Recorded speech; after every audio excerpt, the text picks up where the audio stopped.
here we are, living a primal lifestyle. Are you ready to get lean and healthy by adapting to a ketogenic diet? We've got Robby Besner on, and we've got some questions to ask him because Robby's going to be heading out to the Metabolic Conference, and I'm sure we're going to be able to share some really great pearls from attending that. Robby, are you out there? Hey, good morning, everybody. Hey, good morning, Robby. Hey. How you doing? Good to see you. Fantastic. Well, I know you got to hit the road because you're heading over here to our neck of the woods.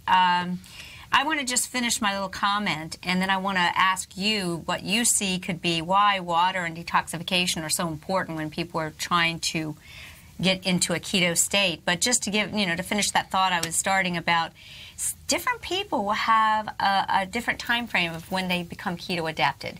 And they've got all kinds of devices now that help you measure the ketones in your blood, and Pampa's recommending that. But ideally, this is kind of like in a snapshot what it looks like. The more restrictive you are on the carbs, less than 15 grams of carbs a day, the faster you will enter ketosis. Normally, anywhere between 20 to 30 grams of net carbs is the recommended for everyday dieting. But the lower you keep your glucose levels, the better the overall results will be. And if you need ideas for food, we know there's now a huge community on ketogenic diets and eating.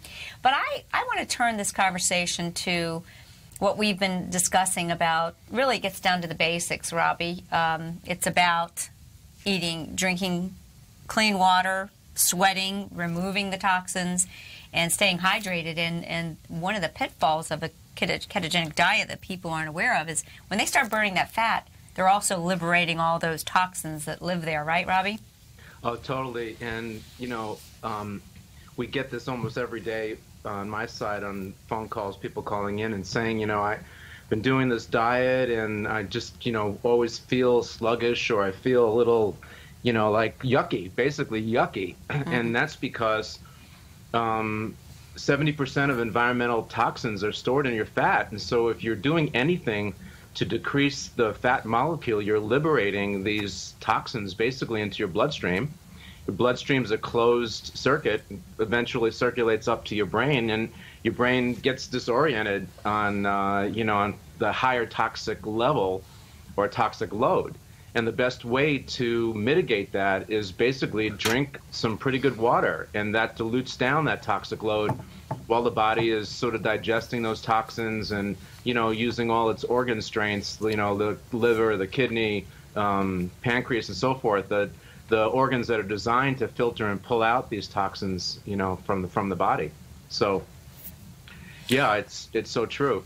And Nico knows all about this, but the another part of the equation with this ketosis diet or application has to do with your activity level. If you're working out and you're enhancing your activity level, then your body actually fluctuates in and out of ketosis. It sort of cycles. Right. And then the other thing, and I have to laugh because the day that I met Dr. Joe Mercola at a cancer conference that Dr. Lee Cowden was putting on in Orlando, he gets on stage and he pulls up his shirt and he shows the audience. There were maybe 400 to 500 oncologists from all over the world there. And he shows this particular technology that he can actually measure his glucose levels and when he's going in and out of ketosis cycling through the day. I mean, that's how microscopically he wanted to be able to analyze it. Wow. But truth be told, and you guys probably know this because, like you said, Nico, earlier about this whole consciousness of people like us that, are sort of forging the way of dragging other through shows like yours, elevating the awareness of these different techniques and how the body works. You don't need all of that technology to understand your body and realize when you're slipping in and out of ketosis. There are clear signs that your body will tell you when you're there. And, it's very apparent. And, that's a good point. So many people still go, oh, that's a dangerous diet and so forth. And I think that people need to be clear that this is a different type of ketosis than the medical community is concerned about. That's, renal ketosis or whatever when it's... It has to do with the diabetes. Yeah. Yeah. Diabetic ketosis is a different situation. We're in a different type of ketosis, and Yeah, this and is safe fat burning. And a lot of people in the medical community still link the two together as if it is just one thing. Right, as if it's something that we need to be concerned Right. about. And quite frankly, I believe that this is the diet style that's going to more lead us out of the chronic disease state. Well, that Robby, we're in. one problem is this, that if you go to your doctor and he's not aware of what ketosis actually is in the modern world or even in our ancient world, aside from the diabetics, that they will say, no, don't go on that diet because it's dangerous. Yeah. Oh, yeah. Right. It's considered one of those extreme things, or like a fad diet per se. But, you know, one of the rudimentary principles behind my own body of work is studying ancestral behaviors and or the ideas of our ancestors that were passed on, and also looking at the cross currents of the different cultures. And if you look at the cultures around the world, the people that live the longest and have the least diseases are using a ketogenic style type diet, and they're also doing intermittent fasting in between. Right. And that combination with a little bit of exercise, you know, is really the key to longevity. Yeah, and really, Robby, what we're trying to do is we're trying to mimic what went on maybe 20, 30,000 years ago when we were living in the wild, because we know we were much longer in that state, thousands and thousands, maybe millions of years, as opposed to the last maybe 4,000 or 5,000. And if you take in the consideration of the mechanics when the industrial age began and then the information age that we're in now, where the companies, you know, one of the things I always say is that we used to just get our food from us. So there was no go-between. Well, when farming started, there was one go-between, our farmer or maybe rancher.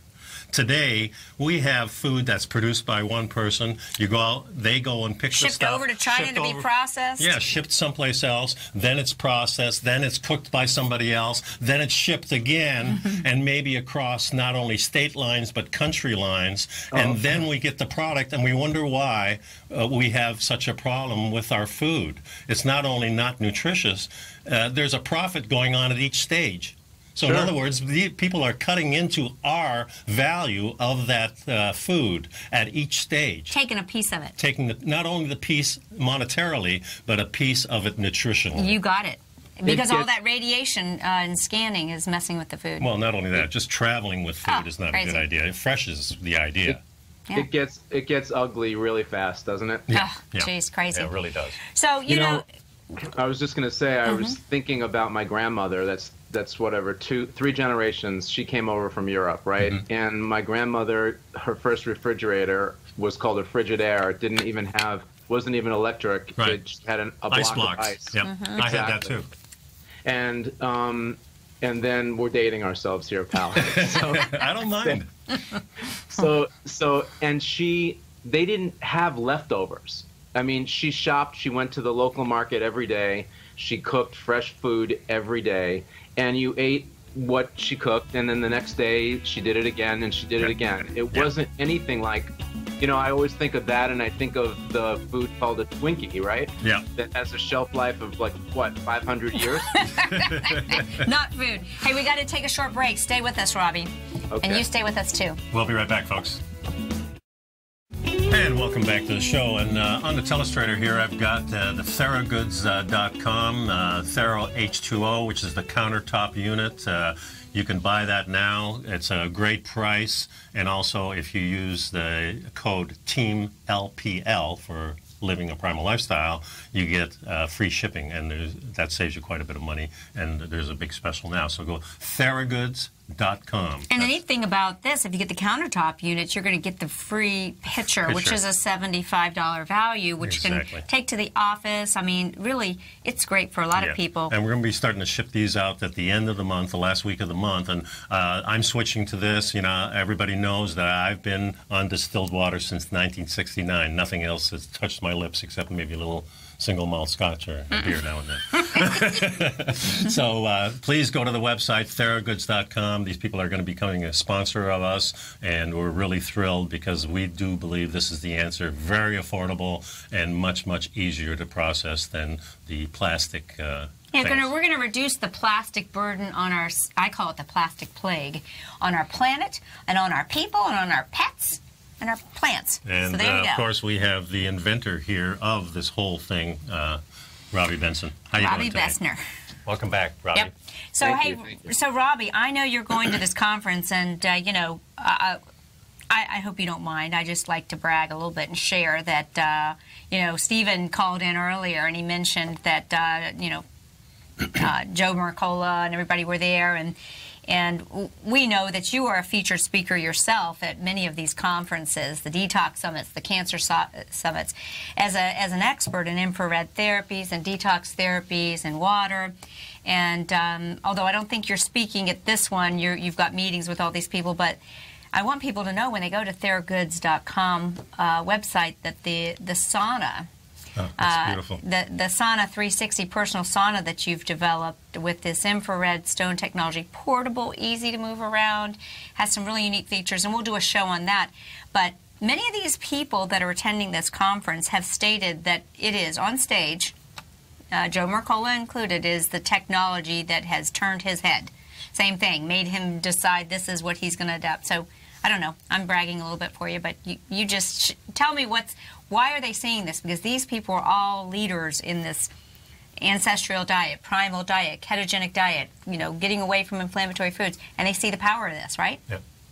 Well, you know, it's all part of the same general theme that we're, you know, we, and Nico said this earlier, in following the sort of the lineage of what we call progress, but really this progress, although so many great discoveries have just been amazing, the whole epigenetic, you know, evolution of the way to look at the world is just amazing to me. We're departing from the way that sort of nature had intended us to be when we were walking the earth, when we were touching the earth, when we were grounded, when we were in direct sunlight, and we were allowing nature to actually constantly be tuning us up. And there's another great doctor I love, Dr. Zach Bush, who talks about our role or our play or our position in the ecosystem of the bacteria and the viruses and, you know, ourselves, and how there's an interplay. There's actually a relationship between all these things. And we're imbalanced, and that's what's causing, I think, a lot of the health challenges and the advancements of many of these, you know, horrible diseases and autoimmune problems at such young ages these days. The trends are really you know, pretty. They turn my head. But the personalities at the show and the excitement over the whole infrared thing is really just the same concept, Paige. We're what we did as a company, and we discovered this because, as you know, my daughter contracted Lyme disease about 17 years ago, and what I was looking to do was try to help her manage the toxicity that happens with many microbial-related diseases like Lyme or fibromyalgia or all that kind of stuff. They give off these little microbes. They give off what's called a neurotoxin, and then eventually it builds up. And you add environmental toxins, and the body just goes on toxic overload, and that suppresses the immune system. And then, you know, it allows pathogens and diseases to advance. So if we reverse that, then obviously we're on the wellness path. And what I discovered was what I thought was the most efficient way and natural way for the body to detox, and it was harnessing the infrared spectrum, which we did in various forms. And the sauna has, you know, as Joe got on stage, he went crazy when he saw it because, you know, Dr. Mercola has always been a big fan of infrared technology, but he didn't see this portable format. So it's lightweight, it folds up, you don't need space. It's relatively affordable. I mean, it costs less than $1,000. Very affordable, I might say. I was shocked when I saw the price, because I built a little thing in my shower which ran me about $600 after you put everything together. And this is very close to that, and plus it's portable, plus it has the rose granite, which is probably the best conductor on Earth, maybe next to gold. Actually, is it the rose granite we're using, or is it the tourmaline inside the sauna? Well, I use rose granite in some of my products, but in the sauna we're using tourmaline. Oh, tourmaline. And that when we do a show on the sauna, I have to tell you the story about how I found the tourmaline. I love this story. I use. Oh, it's a great story. But the truth is that it's a unique format. Dr. Dan Pompa brought to attention that he loves the fact that your head is out. It looks like kind of like something out of an I Love Lucy episode, you know? Your head's out. I your actually have it out. on the telestrator right now, so you can actually see somebody sitting in it, not zipped up, but there it is. And this is it completely enclosed. It's a beautiful, beautiful thing. Hey, Robby, the whole cool thing about it, too, is it really goes with Chinese medicine, and many of the Asian cultures believe that the head should not get hot. The rest of the body should, but the head, whereas when you sit in a sauna, you know, a whole enclosed sauna, you're not getting that Well, it was same... one of my complaints about my wife. She doesn't like the sauna because her head and her hair and everything changes because of the heat, and I don't mind it. But this is definitely a system I'm going to in the future, and just because I want my wife to take advantage of it. Well, the neat thing about it is you can both set them up in the living room, and you can watch a whole video if you want to. Yeah. You know, and you're each in your sauna. That's what, my wife and I do the same thing. Do It's you amazing. really? Really So great. instead of the 2 bathtubs like in those other commercials, we have 2 saunas. I like it. Right. I like But it. you know, having your head out, you know, I looked at it a little differently because your brain and your brain cells respond to heat differently than the rest of your body. And when you get your core temperature above 105 degrees, the brain cell starts to break down. So what I was going after was that many chronic ailments, viruses and bacteria can't live above 102 degrees Fahrenheit core temperature. That's when your fever gets up above 102. Right. So with your head out, it could be at room temperature, while your body, you know, I could bring you into hypothermia by raising your core and hitting your body hard, which is where, you know, many of these bugs hide in your organs and in your, you know, so I can raise your core without affecting your brain cells. So sounds like a winning combination to me.